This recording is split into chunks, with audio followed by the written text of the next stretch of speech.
From now on, this place is mine. And frankly, this business needs real leadership, not emotional women trying to play boss. Mason's voice cut through the morning staff meeting like a blade, his chest puffed out with newfound authority. I sat there, watching my brother deliver his first speech as owner of McKay's Southern Kitchen, the restaurant I'd poured 12 years of my life into. My name is Sabrina McKay. I'm 36 years old, and until that moment, I thought I understood what betrayal felt like. I was wrong. The sting of his words wasn't just about gender. It was about erasing everything I'd built. Every late night I'd spent perfecting recipes, every customer relationship I'd nurtured, every financial crisis I'd navigated while he was out charming investors and taking credit. I looked around the table at the faces I'd worked alongside for years. Jennifer, our head server, stared at her hands. Carlos, our line cook, shifted uncomfortably. Even Sweet Bethany from the pastry station looked like she wanted to disappear. They all knew who really ran this place, who created the signature dishes that kept customers coming back, who balanced the books and managed the suppliers. "Any questions?" Mason asked, his smug smile making my stomach turn. The silence stretched thick and uncomfortable. I could feel everyone waiting for my reaction, expecting me to fight back, to defend my territory. Instead, I stood up slowly, my chair scraping against the worn wooden floor. "Congratulations on your promotion," I said, my voice steady and calm. The words carried no sarcasm, no anger, just cold professionalism. Mason's smile faltered slightly, as if he'd been expecting a different response. I walked toward the door, my footsteps echoing in the sudden quiet.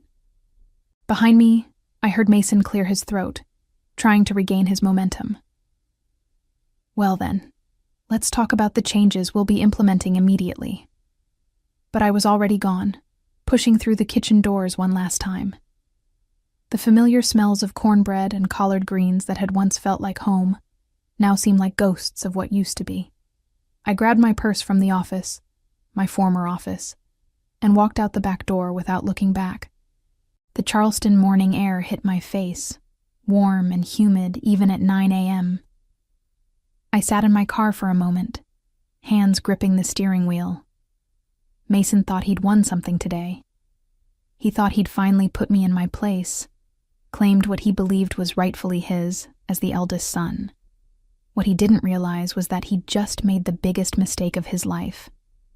I pulled out my phone and scrolled to a contact I'd been avoiding calling for weeks. "Hello, Mr. Patterson. It's Sabrina McKay. I'm ready to sign that lease."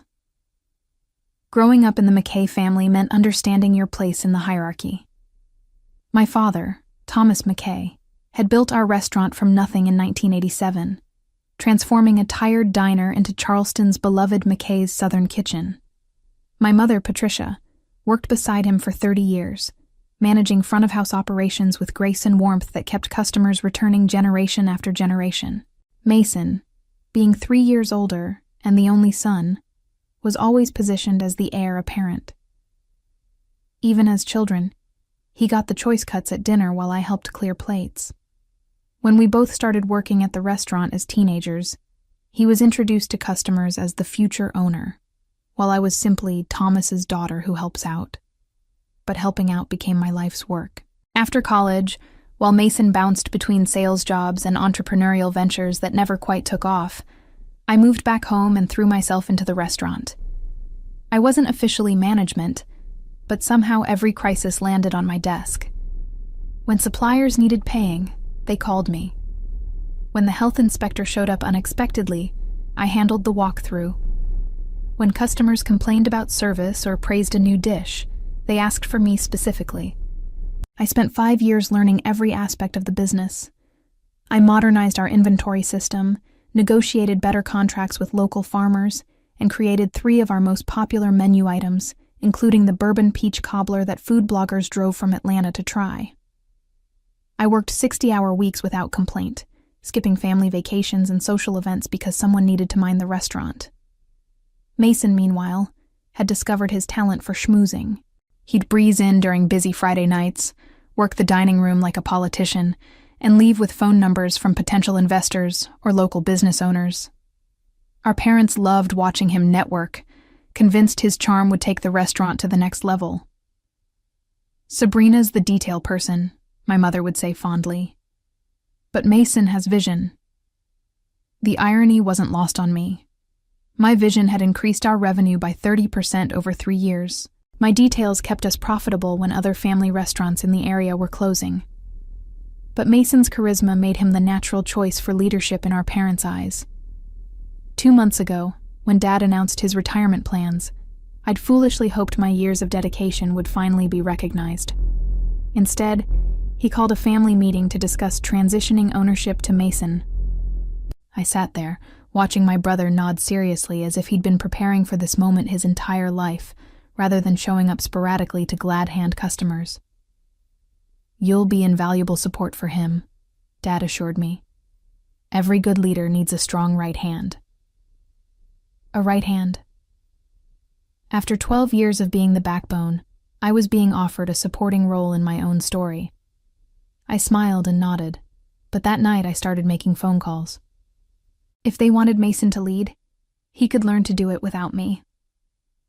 The morning of Mason's official takeover, I arrived at the restaurant 2 hours early, just like always. The prep work still needed doing, the books still required balancing, and somebody had to ensure we had enough supplies for the lunch rush. I'd been McKay's Southern Kitchen's unofficial operations manager for so long that the routine was embedded in my muscle memory. I was reviewing vendor invoices when Jennifer arrived for her shift. "Morning, Sabrina. Big day today, huh?" She tried to sound upbeat, but I caught the uncertainty in her voice. The whole staff had been walking on eggshells since the ownership announcement, unsure how things would change under Mason's leadership. "Just another day," I replied, not looking up from the paperwork. But it wasn't just another day, and we both knew it. Today would mark the beginning of something entirely different, though Mason had no idea just how different it would be. Carlos came in next, followed by Bethany with her usual cheerful energy that even workplace tension couldn't diminish. Our tiny pastry chef had been with us for 3 years, ever since graduating from culinary school. She'd developed a loyal following for her honey butter biscuits and seasonal fruit tarts that perfectly complemented our southern menu. "Is Mr. Mason here yet?" she asked, tying her apron strings. "He'll be here for the staff meeting at 9, I said. "You should probably know—" I stopped myself. Whatever I was about to say wouldn't help anyone. These people needed their jobs, and warning them about Mason's management style would only create problems they couldn't solve. At exactly 9 a.m., Mason strode through the front door, wearing a new button-down shirt and slacks, instead of his usual jeans. He'd clearly dressed the part of restaurant owner, right down to the expensive watch I'd never seen before. Behind him trailed our parents, both beaming with pride at their son's big moment. "Everyone to the dining room," Mason announced, his voice carrying new authority. We gathered around the large round table near the kitchen, the same spot where we'd held countless staff meetings over the years. But this felt different. Formal and uncomfortable in a way our workplace had never been. Dad made a short speech about family legacy and new leadership, then handed Mason a set of keys with ceremonial flourish. Mom dabbed at her eyes with a tissue. Mason accepted the keys like he was receiving a crown, then launched into his vision for the restaurant's future. That's when he delivered his crushing blow about emotional women and real leadership.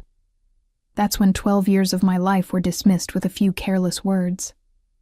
That's when I realized that staying would mean watching everything I'd built be claimed by someone who'd never earned the right to own it. So I stood up, congratulated him with perfect composure, and walked away from the only professional home I'd ever known. But I wasn't walking away empty-handed. I was walking towards something bigger. The drive downtown to Patterson Properties took 15 minutes, but it felt like crossing into another lifetime. 3 weeks earlier, I'd toured the empty storefront on King Street, purely as a fantasy, a what-if exercise to help me cope with the frustration of watching Mason coast on my achievements. The space was smaller than McKay's Southern Kitchen, with exposed brick walls and floor-to-ceiling windows that flooded the interior with natural light. "Still interested?" Mr. Patterson asked when I called him from the restaurant parking lot. "More than ever," I replied, surprising myself with how certain I sounded. "Can you be here in an hour? I've got another party looking at it this afternoon." I'd been preparing for this moment without fully admitting it to myself. For weeks, I'd been quietly documenting everything. Supplier contracts, customer preferences, recipe modifications I'd made over the years. I'd even taken photos of our most popular plating presentations, telling myself it was just for my personal portfolio. The truth was, some part of me had been planning an exit strategy since the day Dad announced Mason's promotion. The storefront was exactly as I remembered it, rough around the edges but full of potential. The previous tenant had been a boutique that never quite found its audience, leaving behind elegant lighting fixtures and a half-finished kitchen that could be modified for a smaller operation. "What kind of timeline are you thinking?" Mr. Patterson asked as we walked through the space. "I need to be open within 2 months," I said, mentally calculating how long I could survive on my savings while building a customer base. "Is that possible?" He raised an eyebrow. "Ambitious. But this space has all the basic infrastructure you'd need for food service. The real question is whether you can handle the permitting and build-out in that time frame." I thought about all the regulatory hurdles I'd navigated for McKay's over the years, all the health department inspections I'd managed, all the vendor relationships I'd cultivated. "I can handle it." We spent the next hour discussing lease terms and renovation requirements. The rent was higher than I'd hoped, but manageable if I kept overhead low initially.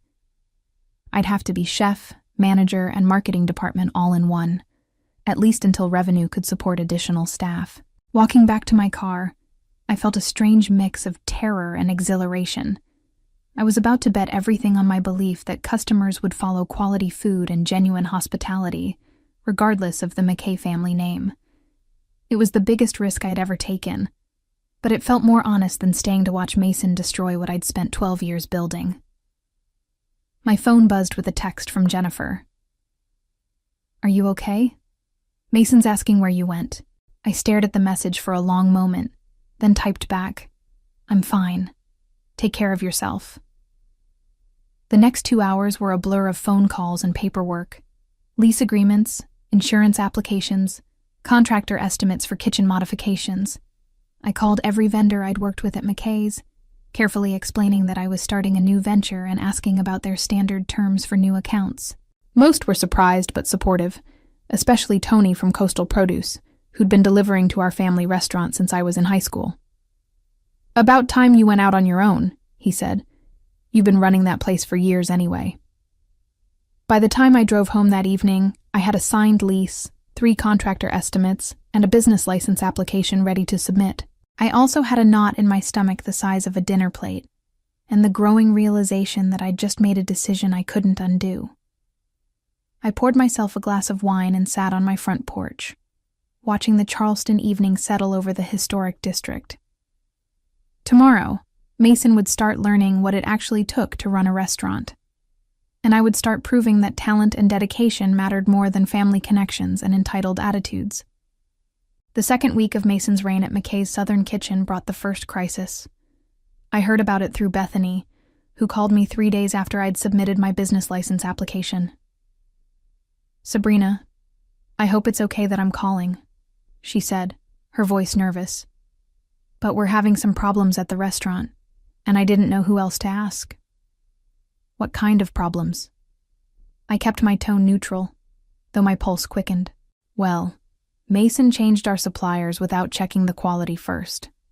The cornbread yesterday was terrible. The cornmeal was too coarse and it fell apart. We had 12 customers complain, and the greens aren't cooking right because he switched to cheaper ham hocks that don't have enough fat."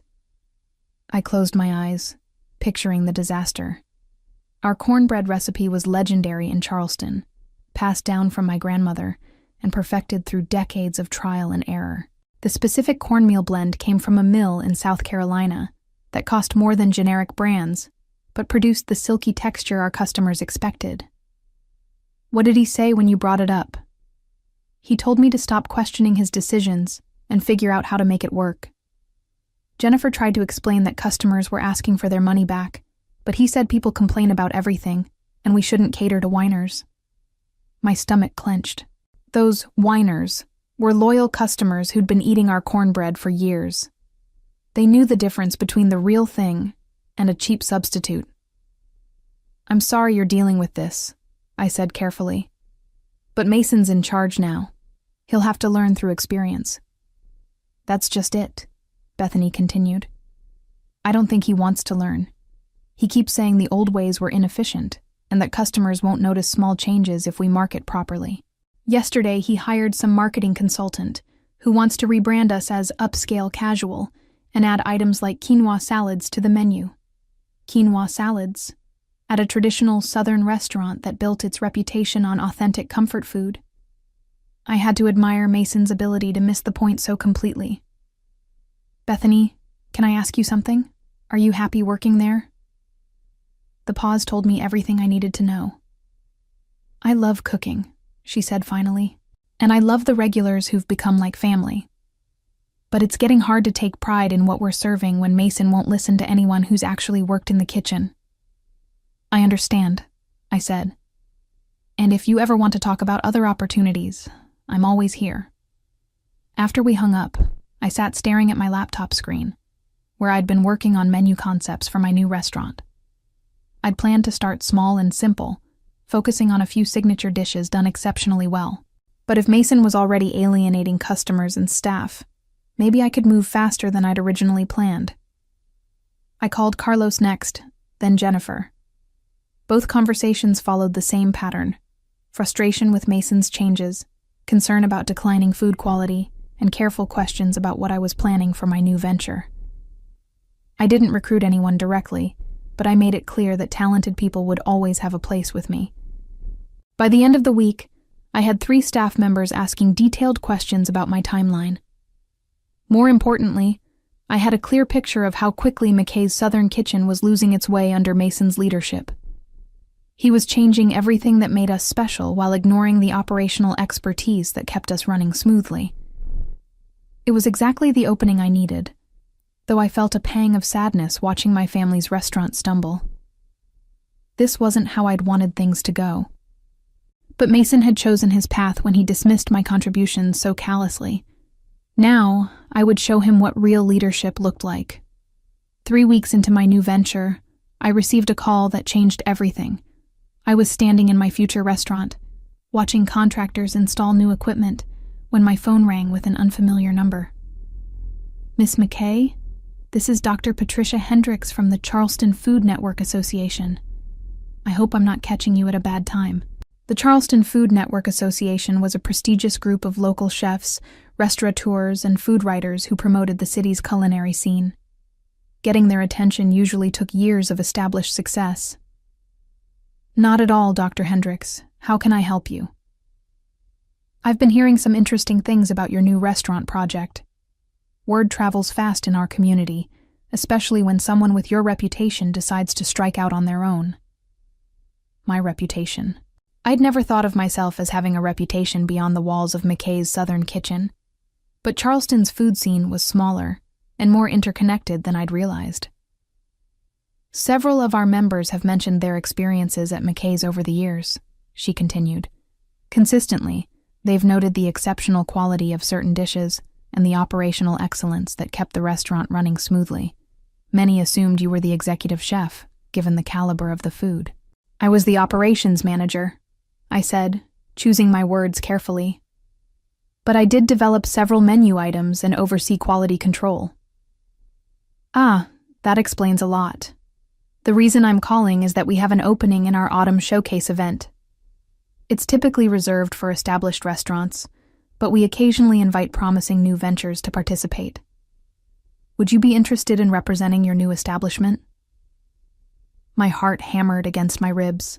The Autumn Showcase was Charleston's premier food event, attended by food critics, tourism officials, and culinary enthusiasts from across the Southeast. Restaurants that participated often saw their reservations booked solid for months afterward.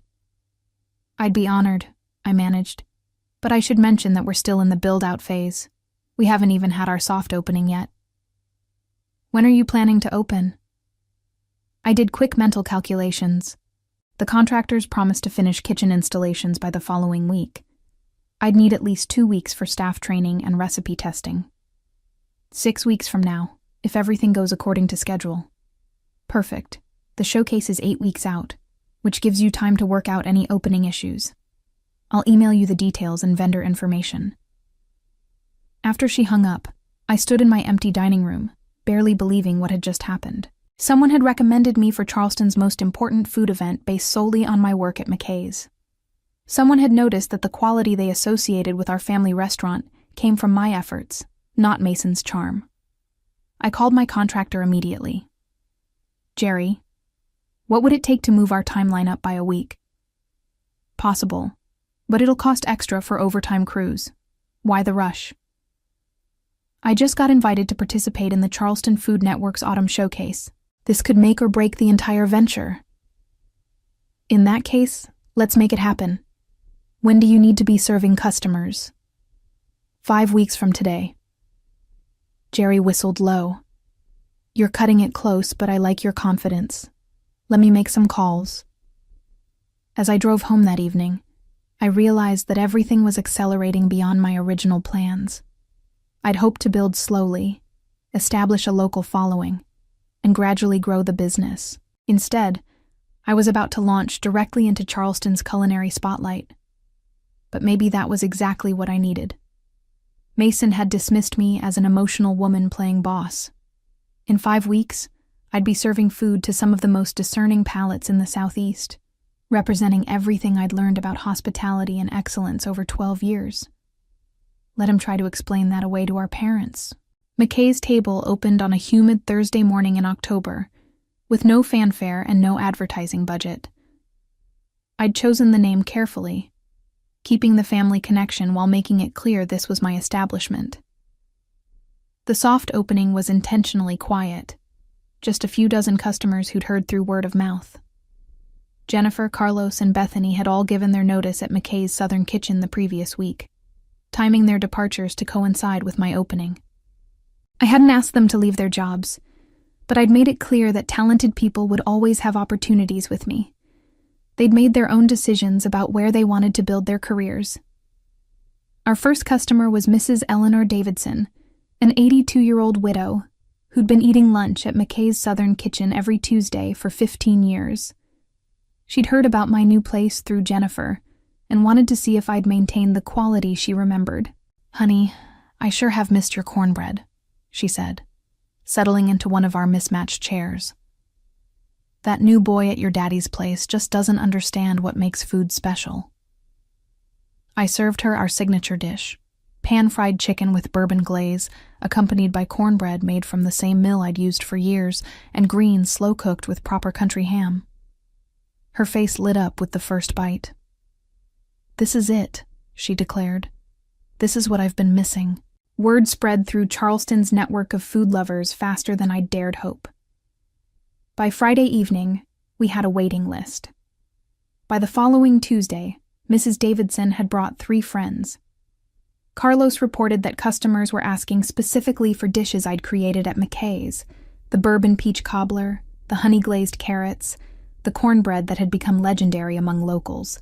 "They keep saying the food tastes different at the old place," Jennifer told me during our Friday lunch rush.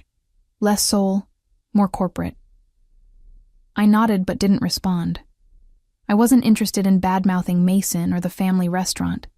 I was focused on building something positive, something that honored the traditions I'd learned while showcasing my own vision for Southern hospitality. The Charleston Food Network's Autumn Showcase arrived like a hurricane of opportunity and terror. I'd spent 2 weeks perfecting my presentation menu, choosing dishes that represented both traditional Southern cooking and my own innovations. The bourbon peach cobbler would be my signature dessert, alongside pan-fried chicken with honey bourbon glaze and my grandmother's cornbread recipe with a modern twist, herb butter infused with local honey. The event was held at the historic Market Hall, with 24 restaurants representing the best of Charleston's culinary scene. I'd never participated in anything this large or public, but my staff was ready. Carlos had practiced our chicken preparation until he could execute it perfectly under pressure. Bethany's dessert presentation looked like edible art. Jennifer moved through the crowd with natural grace, explaining our dishes to curious attendees. Dr. Hendricks found me during the evening rush, watching as food critics and local celebrities sampled our offerings. Miss McKay, I have to tell you, your booth has generated more positive comments than any newcomer in the showcase's history. Really? I tried to keep the excitement out of my voice. The food speaks for itself, but people are also talking about the story. A talented woman leaving the family business to build something of her own resonates with a lot of our community members. As the evening wound down, I looked around at my exhausted but triumphant team. We'd served over 300 people, handed out business cards, and booked reservation requests for the next 6 weeks. More importantly, we'd proven that McKay's Table belonged in Charleston's top tier of dining establishments. The next morning, I found a review in the Charleston Post and Courier's food section that made my hands shake. McKay's Table brings soul back to Southern cuisine, proving that authentic flavors and genuine hospitality never go out of style. Mason called me that afternoon for the first time since I'd left. I let it go to voicemail. As I reflected on my journey from dismissed sister to independent restaurant owner, I realized that Mason's cruelty had actually been a gift. It forced me to discover my own strength and build something truly mine. The taste of that victory was sweeter than any bourbon peach cobbler I'd ever made.